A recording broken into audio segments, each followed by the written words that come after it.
तनकीद की? नहीं, मैं आपको बताता हूँ, शायद ये मीडिया पे आया नहीं अभी तक, यही हुआ कि टेबल हुआ, अपोज हुआ और चेयरमैन ने ड्रॉप कर दिया, ऐसे था नहीं। शहादत अवान पीपल्स पार्टी के मिनिस्टर हैं, वो कहते हैं वो हुकूमत है। नहीं वो पीपल्स चले हुकूमत, उसने दूसरी बात देखिए, एक दिन ये भी होगा कि Bilawal Bhutto as a minister कोई बिल पेश करेंगे, कहेंगे देखिए वो बिलावल भुट्टो द गवर्नमेंट ने बिल पेश किया है, बिलावल भुट्टो द चेयरमैन ने उसकी मुखालफत की। कल पीपल्स पार्टी चाहती थी, शहादत अवान दोबारा उसको टेबल करना चाहते थे, फिर जो मेंबर्स ने मुखालफत की, फिर उसने चेयरमैन ने उसको टेकअप नहीं किया। ये तो चेयरमैन ने दोबारा टेकअप नहीं किया।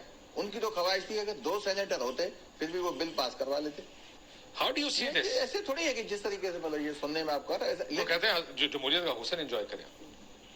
काशिफ भाई, कायरा भाई मेरे लिए बहुत मोहतरम है, उनसे एक मेरा बड़ा अजीजदारी का रिश्ता है, मेरे बड़े हैं, वो भी मुझे एक छोटे भाई की तरह मेरा भाई क्या हो गया? करते हैं। कई दफा अमूमन ऐसा होता है कि हुकूमत में होते हुए फिर आपको बहुत सी ऐसी चीजें डिफेंड करनी पड़ती हैं, उनके लिए एक बयानिया बनाना पड़ता है जिससे शायद आप अंदर से खुद भी इत्तेफाक ना कर रहे हो। जो उन्होंने मुकदमा पेश किया, इन प्रिंसिपल तो वो बात हमें चले ठीक लगती है कि जी कि ये पार्लियामेंट का हुस्न है कि अपोजिशन होती है, ये है वो है, लेकिन मेरे ख्याल में कम अज कम चले और जमातों को हम नहीं उसके अंदर वोट को इज्जत दो कि आप बात करते रहे। आपका ये एक बड़ा लंबा चौड़ा बयानिया रहा, आप ही की जमात ने एक ऐसा बिल तैयार किया कि जिसके अंदर आप किसी भी पॉलिटिकल पार्टी को, पीटीआई को आप एक साइड पे रखें, कल को ये आपके खिलाफ भी इस्तेमाल होता है। इतना ब्रॉडली आपने आप एक बस जला दे कहेंगे पुरतशद्दुद पॉलिटिकल पार्टी है बैन कर। देखिए, इसमें तो कोई दो राय ही नहीं है कि तशद्दुद और की पॉलिटिक्स, उसकी कोई गुंजाइश नहीं, वो पॉलिटिक्स नहीं है। और जो 9th में का हुआ, आई थिंक कोई आदमी डिफेंड क्या पोज करते हैं कि गलत किया है, ऐसे नहीं होना चाहिए। उसके अंदर इतना ब्रॉडली डिफाइन किया गया है कि जो शख्स उसकी हिमायत भी करता रहा है, आप उसको भी टारगेट कर सकते हैं।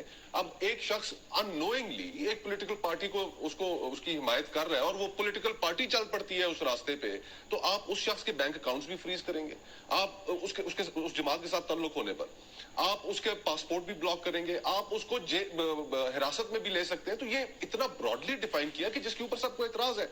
पीपल्स पार्टी को नून का वोट को इज्जत दो के बयानी के बाद इस तरह की चीज मुनासिब नहीं थी, पर पीपल्स पार्टी के लिए हमेशा इस तरह की जो ह्यूमन राइट सेंसिटिव जो चीजें हैं उनके ऊपर एक हमेशा पीपल्स पार्टी की पोजीशन रही है। और पीपल्स पार्टी के वजीर का वहां पर खड़े होकर 2 दफा, एक नहीं 2 दफा वहां पर खड़े होकर इस बिल को पास कराने की कोशिश करना, मोहतरमा शहरी रहमान साहबा, मेरा बड़ा एक अच्छा ताल्लुक है उनसे, उनकी हाउस को रिक्वेस्ट करना कि ये आप पास कर दें, अमेंडमेंट्स बाद में ले आएंगे।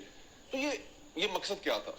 ये मकसद सिर्फ और सिर्फ इतना था कि आप प्लीज करें, आप अपनी वफादारी का यकीन दिलाएं, और जो संगदिल महबूब है वो आपके कदमों में होगा। 10 दिन बाद आपकी हुकूमत खत्म हो रही है, आप कहेंगे जनाब हमसे जैसा वफादार तो है ही कोई नहीं, आप देखते जाएं कि हम आपके लिए करेंगे क्या, हमें दोबारा एक दफा मौका दें तो सही, हमें लाएं तो सही, और जो काम पाकिस्तान की तारीख में नहीं हुए हम वो भी करके दिखाएंगे। और तारीख बताती है महबूब कभी आपके कदमों में। राशिद साहब, मैं 2 मिनट मुझे टाइम चाहिए। आप अगर इस बिल को देखेंगे ना, जो इसकी क्लास 1 है, उसकी जो जे सब सेक्शन है, अब ban on organisation to compete in the election, सिर्फ इन्होंने पीटीआई का नाम नहीं लिखा बिल में, जो सारी कंडीशंस है ना कि भाई बैन डाले। सर वैसे 9 मई को जो हुआ ठीक हुआ? देखिए नहीं होना चाहिए।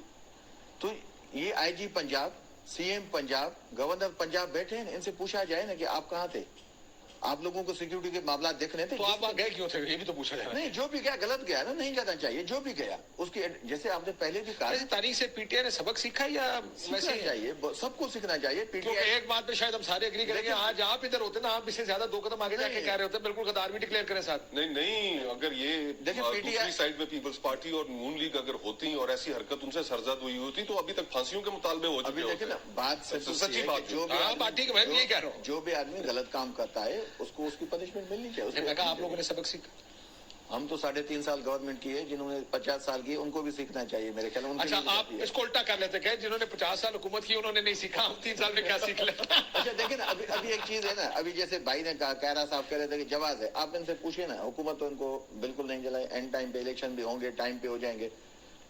8 अगस्त को 4 दिन पहले ये हातिम ताई की कब्र को लात मार के और असेंबलियां तोड़ने का जवाब क्या है? 4 दिन पहले, सिर्फ मैं बताता हूँ, सिर्फ ये कि 1 महीना एक्सटेंड हो जाएंगे इलेक्शन, 60 डेज। ठीक है, तो 26 दिन नहीं, 26 दिन की गवर्नमेंट के लिए ना, 26 दिन की गवर्नमेंट चाहिए तो ज्यादा, क्योंकि केयर टेकर जो भी आएगी वो तो इनके लोग आएंगे ना। वेल आई होप नॉट, है ना, ऐसे ही है ना। केपी पंजाब में देखें तो लाजमी इनको अच्छी उम्मीद कभी इस मुल्क में कामयाब। अब आज इलेक्शन कमीशन ने खत लिखा जी, اس نے کہا جی بہت سارے لوگوں کی سیاسی وابستگیاں ہیں, ان کو حکومت سے نکالا جائے. نہیں, بڑا ٹائم پہ ایکشن لیا ہے انہوں نے, بڑا کمال. دیکھیں دیر آئے درست ہے نا. اب اس کی مطلب یہ ہے کہ آنے والے کیئر ٹیکر سیٹ اپ میں سیاسی آدمی